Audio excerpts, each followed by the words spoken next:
लालची बहू, greedy daughter in law. एक समय की बात है। एक छोटे से गांव में राम और सीता नाम के कपल रहते थे। उनका एक अर्जुन नाम का बेटा था, जिसकी शादी रिया नाम की लड़की से हुई थी। राम और सीता कड़ी मेहनत करते थे और अपने बुढ़ापे के लिए पैसे बचाते थे। रिया बहुत लालची लड़की थी और हमेशा अपने लिए और चीजें चाहती थी। जैसे जैसे साल बीतता गया, रिया का लालच और बढ़ता गया। वह अपने पास रखे चीजों से कभी संतुष्ट नहीं रहती थी।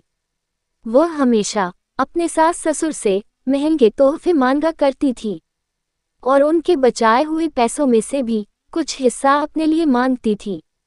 राम और सीता बहुत ही अच्छे पेरेंट्स थे, इसलिए उसकी सारी जरूरतों को पूरा करते थे ताकि परिवार में शांति बनी रहे। वह अपने पति अर्जुन के ऊपर भी दबाव डालती थी कि वह अपने माँ बाप से पैसे और संपत्ति मांगे। वह बहुत ज्यादा संपत्ति इकट्ठा करना चाहती थी, वो भी बिना किसी मेहनत के। एक दिन राम और सीता ने यह फैसला लिया कि वह रिया को सबक सिखाएंगे।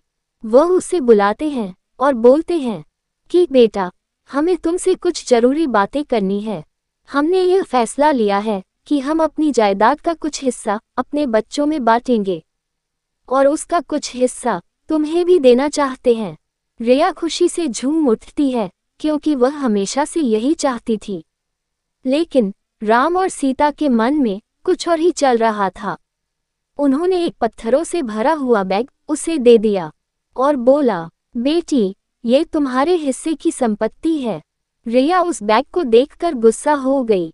उसने उस पत्थर से भरे हुए बैग को जमीन पर फेंका और जोर से चिल्लाते हुए बोली कि मेरी मजाक उड़ाने की तुम्हारी हिम्मत कैसे हुई? मुझे पैसे चाहिए, ये पत्थर नहीं। उद्धरण चिन्ह। राम और सीता ने शांत तरीके से उसे समझाया और बोले, रिया, सच्ची संपत्ति सिर्फ पैसे और चीजों के बारे में नहीं है।